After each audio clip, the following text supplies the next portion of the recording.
ఒక్కసారి చెయ్యెత్తి జై అని చెప్పాలా. జై కాంగ్రెస్. అందరికీ నమస్కారం. మళ్ళీ ఈరోజు పెద్ద ఎత్తున ప్రజలు రావడం చాలా సంతోషం. ఈ విజయం మీ అందరిది ప్రజల విజయం. మనము గతంలో నాకు ఎమ్మెల్యేగా ఎన్నుకోవడానికి మీరందరికీ ఉన్న వాళ్ళు ప్రతి ఒక్కరు నాకు సహకరించినారు. మీకు అందరు కూడా పేరు పేరున శిరస్సు వచ్చి నమస్కరిస్తున్నాను. మన వార్డు స్థానిక సంస్థల ఎన్నికలు వచ్చినాయి.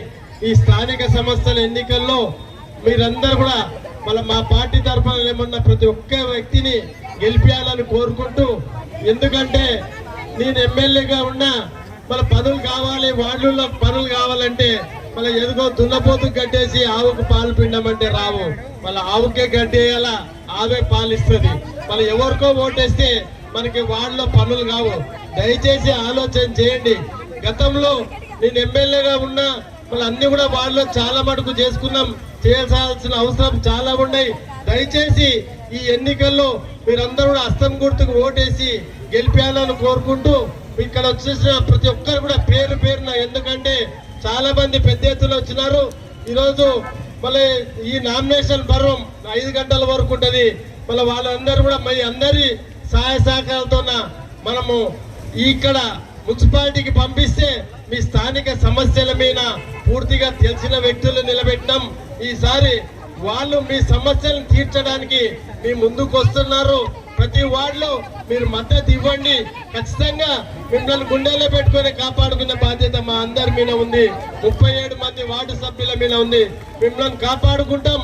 అన్ని వార్డులలో అభివృద్ధి అనేది ఈ విధంగా చేయొచ్చు అని చేసే విధంగా చూపిస్తామని తెలియస్తూ, ఇప్పటివరకు ఇందిరమ్మ ఇండ్లు కానీ, అదేవిధంగా జీరో అంటే అందరూ ఎలక్ట్రికల్ అంటే బిల్లులు కూడా, జీరో బిల్లులు కూడా కొంతమంది వార్డులో తిరిగినప్పుడు కొన్ని బిల్లులు కాలేదు, జీరో బిల్లులు కాలేదని వార్డులో సమస్యలు చెప్పినారు.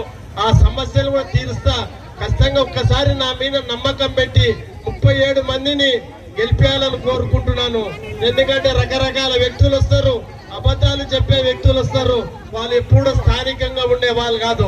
24 గంటలు నేను స్థానికంగా ఉంటా.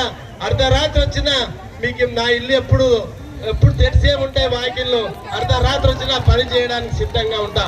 వాళ్ళలాగా వీళ్ళలాగా హైదరాబాద్ లో ఉండి చెయ్యను, స్థానికంగానే ఉంటా. ఎవరో వచ్చి మన గద్వాల మీద పెత్తనం చేస్తే ఆ పెత్తనాన్ని మీరు గౌరవిస్తారా? ఒక్కసారి చూడండి, ఆలోచన చెయ్యండి. ఎందుకంటే అక్కడికెళ్ళి నిలబడిన స్థానికులు కాదు, ఎక్కడికెళ్ళో వచ్చి మన మీద పెత్తనం చేసే విధంగా, గద్వాల తాలూకా మీద పెత్తనం చేసే విధంగా ప్రయత్నాలు చేస్తున్నారు. ఒక్కసారి మీరందరూ ఆశీర్వదించండి. ఈ 37 మందిని ఆశీర్వదిస్తే మీ ఆశీర్వాద బలం, మీరు ఇచ్చిన ఆశీర్వాదంతో వాళ్ళు మున్సిపాలిటీకి పోతారు. మీ స్థానిక సమస్యల మీద కూలంకషంగా చర్చించి మీ అభివృద్ధికి అండగా ఉంటారని తెలియజేస్తూ మరొకసారి, ఎందుకంటే ఈరోజు శుక్రవారం మన మైనార్టీ సోదరులకి, ఈరోజు శుక్రవారం అందరు కూడా నమాజ్ పోయేది ఉంటుంది. వారికి అందరు కూడా ఈ సమయం అవసరం అవుతుంది. ఈ 37 మంది కూడా కౌన్సిలర్లు మీరందరూ కూడా ఇంత దూరం మా ఎమ్మడ అక్కడికి వెళ్ళి రాఘవేంద్ర కాలనీకి వెళ్ళి మున్సిపాలిటీ వరకు మీరు మా ఎమ్మడి నడిచేందుకు